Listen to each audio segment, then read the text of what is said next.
Hello and welcome to Taylor Talks Comics. Today we're going to be talking about Lobo, the Slipcase edition. Alright, so I just got this in the mail like just now, and I just flipped through it all. And I bought this on eBay for really pretty cheap. I don't even know when it got published or came out, but so Lobo is a character that's come on my radar recently, mostly due to the Cartoonist Kayfabe channel, which I will constantly plug as it's a major inspiration into what I do here over at Taylor Talks Comics. By the way, please like the channel or like this video, subscribe, comment down below, share it with your friends. But yeah, Cartoonist Kayfabe is my favorite YouTube channel. They do a lot of what I do here is inspired by what they do. So if you're familiar with the channel, you probably have noticed that. But this is Slipcase edition. It comes with 3 trade paperbacks, all standard sized. And I'm not really sure when this was published. Let's see if 1990. So this is really old. But Lobo was a character, and it was originally cover price at $29.87. Strange cover price. Yeah, so like I said, Cartoonist Kayfabe just recently did a overview of issue number 1 of The Last Zarnian. So it's not the first appearance of Lobo, but the first issue of his solo series. And I was just really intrigued by it. In the 90s, I was always of the impression that Lobo was just like a knockoff of Wolverine and that kind of thing. I didn't realize it was kind of done in jest. It was a parody of that type of character from the 90s. I thought it was a more earnest, like, let's do a cool character kind of thing. So that's why I never really got into the character. But now that I've realized that he is of the outlaw variety, as they call in Cartoonist Kayfabe, they call them outlaw comics. If there was a mainstream of the big 2 outlaw comic, Lobo would be in it. And so I was just so intrigued by the character, and he's not really well collected. I would love to have a Lobo omnibus from DC, but who knows if we'll ever get that. I might try to collect a run of the single issues and bind them up myself, who knows. But this was the best thing I could get to get my first sampling of Lobo comics. So here's the slipcase. It's got like the wraparound design of his face. And the image on the front is amazing. It's Simon Bisley. And I love that. I wish the spine of it looked a little bit better so I can put it up on the shelf, because as it stands, when you put this on your shelf, if I can put these back in there. And you have this issue with absolutes too with a slipcase. Sometimes you have a cool design on this side of it and on this side. And if you do, I always like to put the box side out. I think it looks better that way. Rather than have like a box full of books. That's kind of weird. But I guess this is the best way to display this on the shelf, because you got nothing on that side. But regardless, that's a small collector gripes. So you get the slipcase, and then with it you get 3 trade paperbacks, which are all fun. Now let's go through these, because in addition to the trade paperbacks, you get some cool postcards. So I put these in a cool way here. And these are postcards of different artists doing their kind of take on Lobo, and they're really pretty cool. I'm pretty stoked to have these. So this one here is a design by P. Craig Russell. Let me show that on the camera. And this one is Keith Giffen. It's like a close-up of his face, and I believe he called it, or pleased to meet ya. Like he's like, pleased to meet ya. He's like the close talker on Seinfeld. But they each have like their own title of the image, and then they number each postcard too. So this is postcard 8 of 8 and 7 of 8 in the artist there. So that's really cool. And then let's try to go in reverse order here. All right. So then you have these 2, which are let's see here. Oh, this is Walt Simonson over here. Ooh, sorry. That's Walt Simonson doing a Lobo image where he's frying an eyeball over the fire, which is great. Then you have this one done by Mike McCone and Jane Harps, Hell's Darling. That's really cool. Wait, this one to be next. This is Mike Mignola. I mean, you can see it straight away. That looks like something right out of Hellboy. Lobo and Hellboy would be a cool crossover. Wonder if that's ever been proposed. But yeah, Mike Mignola, it's called Pest Control. And this one's done by Kevin McGuire. He'll Steal Your Heart. And literally, he has a human heart in his hand. And this one might be my favorite. This is done by Sergio Aragones. It is immediately, you can pick this out of the crowd that you know it's from Sergio.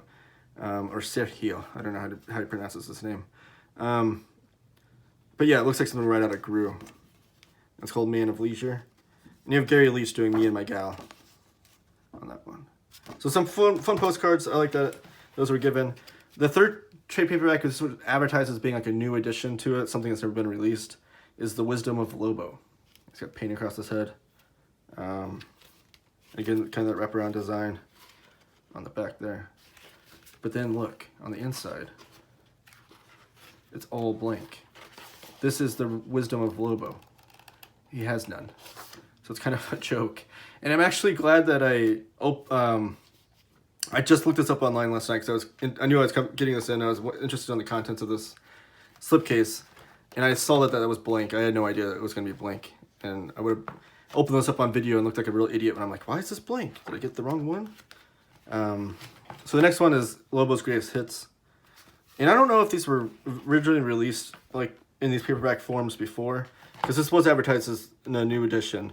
So I don't know if these were both released previously, and then they just made them into a slipcase. But this is Lobo's Greatest Hits. And it's got great Simon Bisley artwork on the front of him punching somebody. And Simon Bisley is a guy from the British comic book scene that I really want to get into. I know he did a lot of things. Like, one of the big series I want to read from him was Slain from Pat Mills. Pat Mills did the writing, Simon Bisley did the art. I think that was in 2000 AD as well. So, but I love the introduction here. I just lost my page. It has like all these bloody fingerprints and stuff in it. It's so Lobo-esque. So I don't know. This book is not. There's no table of contents for this Greatest Hits book. It does list in the indicia here what issues these originally took place in. So I'm assuming these are the issues that are collected, or at least material from these collections. But it doesn't start off in order because this is a modern Lobo. If I find yeah, right there, with like the shorter hairstyle, that's more of right before he got his own series. I think this is from Justice League International, if I remember correctly. And then there's even an older one where he appeared. His first appearance was in Omega Men 3. And I believe that issue appears in here somewhere, if I can find it. Because he has a completely different look in that. I mean, you can tell it's still Lobo. Oh, here it is. I don't know if this is Omega Man 3 or not, but this is one of his earlier appearances. That's the costume that he wore. And then it was in the early 90s that Simon Bisley and Keith Giffen did his own series. And that's when he got his more iconic look with the leather jacket and chains and the crazy hair and that kind of thing. Which that appears in here. This is The Last Zarnian. This is the run by Keith Giffen, Alan Grant, and Simon Bisley. Warning, this book not recommended for geeks, wimps, dweebs, weenies, and those with a delicate constitution. So this was this collects the first series, I think it's a 4-issue miniseries that Giffen, Grant, and Bisley did. Here's the cover of the first issue. This is the one that Cartoonist Kayfabe went over. And just an amazing first cover on a newsstand. I know Jim Rugg on the video pointed out how like the composition of this artwork was amazing. To have the red eye in the middle of the picture, just like immediately your eye goes right to the middle of the picture, as far as if this was like on the news rack with a bunch of other comics, and just amazing artwork from Bisley. Yeah, so this is the first issue. This is the one that covered on that episode that sparked my interest in Lobo in general. And this is the first, I think this collects, like I said, it's not the best about telling you what it collects, but I think this is the first 4-issue miniseries. Let's check the indicia here. Publication. Yeah, it doesn't tell you what it collects. There's no table of contents. Which goes to tell you that DC Comics, when they don't put table of contents in their new omnibuses, they've never been the best about that. But maybe it kind of fits into the chaotic nature that is Lobo. The fact that he isn't the type of character that would have a table of contents in his books. But I can't wait to read these. I can't wait to dive in. It'll be my first real dive into the character of Lobo. And maybe I'll do a review on my channel too if you'd like that. But if you have any recommendations for Lobo stories that I should read, especially if they're in collected edition, I'd love to dive into that. Or if you have a beat on a big run of collected single issues that I can put together for Lobo, I'd love to read more about the character. This is one of the characters on top of my list I want to read more of. So, yeah, comment with those things down below. Comment with your thoughts on Lobo, your history of the character, when you discovered him maybe, or anything else.